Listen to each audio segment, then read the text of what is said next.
Super hit shopping. ഓരോ ദിവസവും 1 ലക്ഷം വീതം ക്യാഷ് പ്രൈസും കൂടാതെ 15 കോടിയുടെ ഉറപ്പായ ഡിസ്കൗണ്ടുകളും സമ്മാനങ്ങളും. മൈ ജിയോ ഓണം മാസോണം സീസൺ 2. 5-ാം തീയതി 6-ാം തീയതിയും കുടിവെള്ളം മുട്ടുമെന്ന് പറഞ്ഞുകൊണ്ട് ഒരു ജിയോ വാട്ടർ അതോറിറ്റി ഇറക്കിയിരുന്നു. 5 കഴിഞ്ഞു, 6ആയി, 7ആയി, 8ആയി, ഇന്ന് 11ആയി തീയതി. ഈ നഗരത്തിലെ ജനങ്ങളെ കഴിഞ്ഞ 6 ദിവസമായി കുടിവെള്ളം മുട്ടിച്ചതിൻ്റെ പൂർണ്ണമായ ഉത്തരവാദിത്തം തിരുവനന്തപുരം നഗരസഭയ്ക്കുള്ളതോടൊപ്പം തന്നെ നമ്മുടെ സംസ്ഥാന സർക്കാരിനുമുണ്ട്. 44 വാർഡുകളിലാണ് പൂർണ്ണമായും ജലവിതരണം മുടങ്ങിയത്. 10ഓളം വാർഡുകൾ ഭാഗികമായി മുടങ്ങി. ഈ 54 വാർഡുകളിൽ കുടിവെള്ളം എത്തിക്കുവാൻ എന്താണ് ഇവർക്കുള്ള ബുദ്ധിമുട്ട്? അവിടെ CPMൻ്റെ കൗൺസിലർമാരുള്ള വാർഡുകളിൽ മാത്രം വിളിച്ച് അവർക്ക് വെള്ളം എത്തിച്ചു. പക്ഷേ മറ്റു കോൺഗ്രസിൻ്റെയോ BJPയുടെയോ കൗൺസിലർമാരുള്ള സ്ഥലത്ത് കുടിവെള്ള ടാങ്കുകൾ എത്തിക്കുവാൻ അവർ ഉദാസീനത കാണിച്ചു. വാട്ടർ അതോറിറ്റിയെ സംബന്ധിച്ചിടത്തോളം ഈ കുടിവെള്ള പൈപ്പുകൾ എവിടെ കിടക്കണമെന്ന് അവർക്കറിയില്ല. ഇവിടെ എവിടെയൊക്കെ വാൽവുകളുണ്ട് എന്നും അവർക്കറിയില്ല. ഇതിനൊരു പ്ലാൻ ഇവരുടെ കയ്യിലില്ല. എന്തുകൊണ്ട് നമ്മുടെ ഉദ്യോഗസ്ഥന്മാർ അവിടെ ടെൻഡടിച്ചില്ല? എന്തുകൊണ്ട് ഭരിക്കുന്ന ഭരണസമിതിയുടെ ആൾക്കാർ ഇതിൻ്റെ മേൽനോട്ടം കൊടുത്തില്ല? മറ്റൊന്ന്, കുടിവെള്ളം എത്തിക്കുവാൻ എന്തുകൊണ്ട് ഇവർ അതിൻ്റെ പരിശ്രമം കാണിച്ചില്ല? അതിൽ രാഷ്ട്രീയവൽക്കരണം നടത്തുകയും ചെയ്തു. വാൽവുകൾ തുറക്കാൻ അവർക്ക് പേടിയാണ്. ഫുൾ വാൽവ് തുറന്നു കഴിഞ്ഞാൽ പലയിടത്തും മറ്റേ ദീപാവലിക്ക് പൂക്കുറ്റി പോകുന്നത് പോലെ പോകുമെന്നുള്ള കാര്യത്തിൽ യാതൊരു സംശയവും വേണ്ട. ഉരുളുപൊട്ടി സ്കൂളിന് അവധി കൊടുക്കാം. അതല്ലെങ്കിൽ കൂടുതൽ മഴ പെയ്ത് റെഡ് അലർട്ടാണ് വരുന്നവർ സ്കൂളിന് അവധി കൊടുക്കാം. അത് ഇന്ത്യ മഹാരാജ്യത്തിൻ്റെ ചരിത്രത്തിൽ ആദ്യമായിട്ടാണ് കുടിവെള്ളം മുടങ്ങിയതിന് സ്കൂളുകളും പരീക്ഷകളും എല്ലാം വിദ്യാലയങ്ങളിലും മാറ്റിവെച്ചത്. ഇത് ചരിത്രത്തിൽ ആദ്യമാണ്. തിരുവനന്തപുരം കോർപ്പറേഷനിൽ കുടിവെള്ളം മുടങ്ങിയിട്ട് ഇന്ന് 6ആം ദിവസം പിന്നിടുന്നു. 6ആം ദിവസമാകുമ്പോഴും ഇതിന് വേണ്ട ഒരു ക്രമീകരണം എടുക്കാൻ ഇവിടുത്തെ നഗരസഭാ അധ്യക്ഷന് അല്ലെങ്കിൽ മേയർക്ക് സാധിക്കുന്നില്ല എന്നുള്ളതാണ് ഏറ്റവും പ്രധാനപ്പെട്ട വീഴ്ച. എന്നാലും ഈ ഒരു വിഷയത്തിൽ പ്രതികരിക്കുന്നു കരമന. തീർച്ചയായിട്ടും കഴിഞ്ഞ 5-ാം തീയതി 6-ാം തീയതിയും കുടിവെള്ളം മുട്ടുമെന്ന് പറഞ്ഞുകൊണ്ട് ഒരു ജിയോ വാട്ടർ അതോറിറ്റി ഇറക്കിയിരുന്നു. പക്ഷേ പത്രങ്ങളിൽ അത് പറഞ്ഞിട്ടുണ്ടായിരുന്നത് 5-ാം തീയതി കുടിവെള്ളം മുട്ടും, 6-ാം തീയതി അത് പുനഃസ്ഥാപിക്കും എന്നുള്ളതാണ്. അറിയാമല്ലോ, റെയിൽവേയുടെ ഇരട്ടിപ്പുമായി ബന്ധപ്പെട്ട് അതിൻ്റെ പണി കഴിഞ്ഞ 6 മാസക്കാലമായി റെയിൽവേയുടെ അധികാരികൾ വാട്ടർ അതോറിറ്റിയും ബന്ധപ്പെട്ട ഉദ്യോഗസ്ഥന്മാർക്കും അടിയന്തരമായി പണി ചെയ്ത് തീർക്കണം എന്നാവശ്യപ്പെട്ട് ഇരട്ടിപ്പുമായി പണിയുള്ള ഒരു സമയമുണ്ട്. ആ സമയബന്ധിതമായി അത് പണി തീർക്കണമെന്ന് പറഞ്ഞു. അവസാനമാണ് 2 ദിവസത്തിനകത്ത് പണി തീർക്കണം എന്ന് പറഞ്ഞ സമയത്ത് പണം കൊടുത്തിട്ട് മാസങ്ങളായി. തീർച്ചയായിട്ടും ഈ 2 ദിവസം കൊണ്ട് പണി തീർക്കണമെന്ന് പറഞ്ഞപ്പോൾ 7-ാം തീയതി പുനഃസ്ഥാപിക്കുമെന്നാണ് വാട്ടർ അതോറിറ്റി പറഞ്ഞത്. പക്ഷേ 7 കഴിഞ്ഞു, 8-ാം തീയതി മന്ത്രിയുടെ പ്രതികരണം വന്നു. അന്ന് വൈകുന്നേരം തന്നെ പുനഃസ്ഥാപിക്കുമെന്ന്. അത് 8-ാം തീയതി വൈകുന്നേരം പോകണം. പക്ഷേ 8-ാം തീയതി കഴിഞ്ഞ് 9-ാം തീയതിയാണ് നമ്മുടെ വെള്ളത്തെ സംബന്ധിച്ച് അവൻ്റെ പണിയെ സംബന്ധിച്ചിടത്തോളം പൂർത്തീകരിക്കപ്പെട്ടത്. അറിയാമല്ലോ, നമ്മുടെ തിരുവനന്തപുരം നഗരത്തെ സംബന്ധിച്ചിടത്തോളം തിരുവനന്തപുരം നഗരത്തിലെ പമ്പിങ് അവസാനിച്ച PTPയിലോ പമ്പിങ് അവസാനിപ്പിച്ച് കഴിഞ്ഞാൽ അടുത്ത 24 മണിക്കൂർ കൊണ്ട് മാത്രമേ അത് സമാനമായി എല്ലാ ഭാഗത്തും, അതായത് നെടുങ്കാടെന്ന് മാത്രമല്ല തിരുവനന്തപുരം നഗരത്തെ സംബന്ധിച്ചിടത്തോളം ഒരു പ്രത്യേകതയുണ്ട്. 12 കുന്നുകളുള്ള ഒരു നഗരമാണ്. ഈ 12 കുന്നുകളുള്ള മനോഹരമായ ഒരു നഗരമാണ് തിരുവനന്തപുരം നഗരം. ആ നഗരത്തിൽ ഈ 12 കുന്നുകളിലേക്കും വെള്ളം എത്തിച്ചേരണം. പമ്പിങ് ആരംഭിച്ച് ഏകദേശം 48 മണിക്കൂർ കഴിഞ്ഞാലേ യഥാസ്ഥിതി പുനഃസ്ഥാപിക്കാൻ സാധിക്കുകയുള്ളൂ. 5 കഴിഞ്ഞു, 6ആയി, 7ആയി, 8ആയി, ഇന്ന് 11ആയി തീയതി. ഇതിലെ വിഷയം നഗരസഭയുടെ ഭാഗത്തു നിന്ന് ഗുരുതരമായ വീഴ്ച സംഭവിച്ചിരിക്കുന്നു എന്നുള്ളത് നമ്മുടെ എല്ലാവരുടെ മുന്നിലുള്ളതാണ്. കാരണം മറ്റൊന്നുമല്ല, ഈ പണി ചെയ്തത് നഗരസഭയൊന്നുമല്ല, വാട്ടർ അതോറിറ്റിയാണ്. വാട്ടർ അതോറിറ്റി ഭരിക്കുന്നതും CPM നേതൃത്വം കൊടുക്കുന്ന ഇടതുപക്ഷ ജനാധിപത്യ മുന്നണി സംവിധാനമാണ്. നഗരസഭയും ഭരിക്കുന്നത് CPM നേതൃത്വം കൊടുക്കുന്ന മുന്നണി സംവിധാനമാണ് നഗരസഭയും ഭരിക്കുന്നത്. പക്ഷേ ഇവർക്ക് രണ്ടുപേർക്കും അത് കൈയൊഴിയാനൊന്നും പറ്റില്ല. ഈ നഗരത്തിലെ ജനങ്ങളെ കഴിഞ്ഞ 6 ദിവസമായി കുടിവെള്ളം മുട്ടിച്ചതിൻ്റെ പൂർണ്ണമായ ഉത്തരവാദിത്തം തിരുവനന്തപുരം നഗരസഭയ്ക്കുള്ളതോടൊപ്പം തന്നെ നമ്മുടെ സംസ്ഥാന സർക്കാരിനുമുണ്ട്. സർക്കാരിനും ഇതിൻ്റെ പൂർണ്ണമായ കൂട്ടുത്തരവാദിത്തമുണ്ട്.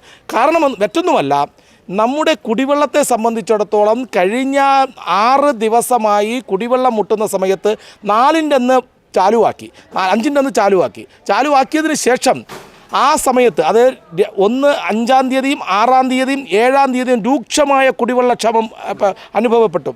ഈ കുടിവെള്ളക്ഷാമം അനുഭവപ്പെടുമ്പോൾ തിരുവനന്തപുരം നഗരസഭ എന്താ ചെയ്യേണ്ടത്? ഞങ്ങളൊന്നും അറിഞ്ഞില്ല എന്ന് പറയുന്നതല്ല ശരി. മേയർ പറഞ്ഞത് ഞങ്ങളെ അറിയിപ്പ് നൽകിയിട്ടില്ല.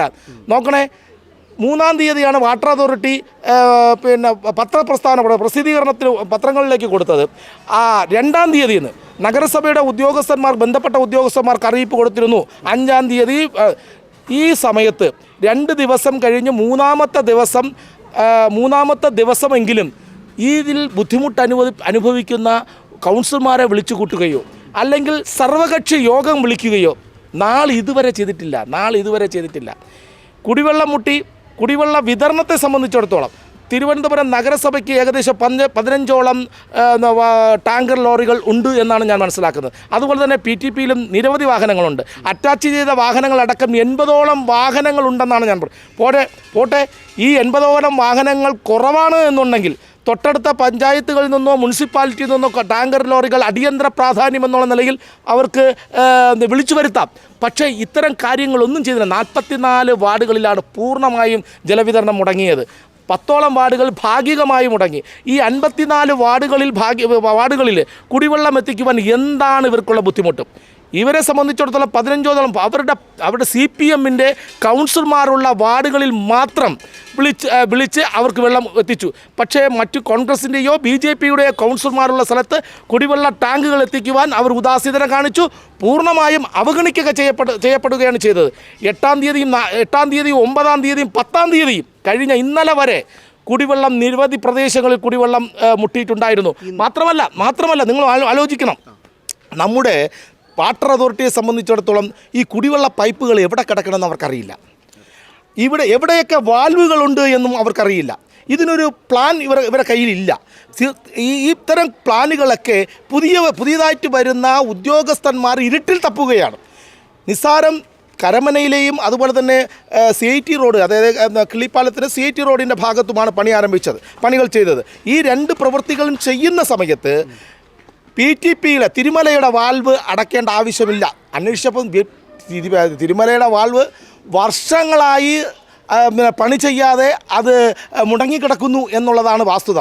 ഒരു ശാസ്ത്രീയമല്ലാത്ത പ്രവൃത്തി, അശാസ്ത്രീയമായ പ്രവർത്തനങ്ങൾ, അതുപോലെ തന്നെ ഈ പണി ഏൽപ്പിച്ചത് ഇത്രയും വലിയ ഒരു ബിഗ് പ്രോജക്റ്റിലുള്ള ഒരു പണി ആരെയാണ് ഏൽപ്പിക്കുന്നത്? ഇതിനെക്കുറിച്ച് പരിചയസമ്പന്നരായ കോൺട്രാക്ടർമാരെയും അതുപോലെ തന്നെ ഉദ്യോഗസ്ഥന്മാരും അതുപോലെ തന്നെ ഈ പണി ചെയ്യുവാൻ കഴിവുള്ള പ്രാപ്തിയുള്ള ആൾക്കാർ കേരളത്തെ സംബന്ധിച്ചിടത്തോളം ഉണ്ട്. 3-ാം തീയതി എറണാകുളത്ത് നാളെ കൊണ്ടുവന്നാണ് 3-ാം തീയതി പണി ആരംഭിച്ചത്. അലൈൻമെൻറ്റ് വ്യത്യാസം എന്ന് പറഞ്ഞ് എന്തുകൊണ്ട് നമ്മുടെ ഉദ്യോഗസ്ഥന്മാർ അവിടെ ടെൻഡടിച്ചില്ല? എന്തുകൊണ്ട് ഭരിക്കുന്ന ഭരണസമിതിയുടെ ആൾക്കാർ ഇതിൻ്റെ മേൽനോട്ടം കൊടുത്തില്ല? മറ്റൊന്ന്, കുടിവെള്ളം എത്തിക്കുവാൻ എന്തുകൊണ്ട് ഇവരെ അതിൻ്റെ പരിശ്രമം കാണിച്ചില്ല? അതിൽ രാഷ്ട്രീയവൽക്കരണം നടത്തുകയും ചെയ്തു. ഇതാണ് ഇവിടുത്തെ ന്യൂനത. ഇവിടെ ഈ ന്യൂനതകൾ മാറാതെ ഒരു കാരണവശാൽ ഇപ്പോഴും വീണ്ടും പൈപ്പ് പൊട്ടിയെന്നാണ് ഞാൻ അറിയപ്പെടുന്നത്. പക്ഷേ ഇപ്പോഴും വാൽവ് തുറന്നിരിക്കുന്നത് വളരെ വളരെ നോർമലായിട്ടാണ് വാൽവ് തുറന്നിരിക്കുന്നത്. അതുകൊണ്ട് തന്നെയാണ് കുന്നുകളിൽ വെള്ളം ഇപ്പോഴും എത്തുന്നില്ല. പല പ്രദേശങ്ങളിലും എത്തുന്നില്ല. കാരണം വാൽവുകൾ തുറക്കാൻ അവർക്ക് പേടിയാണ്.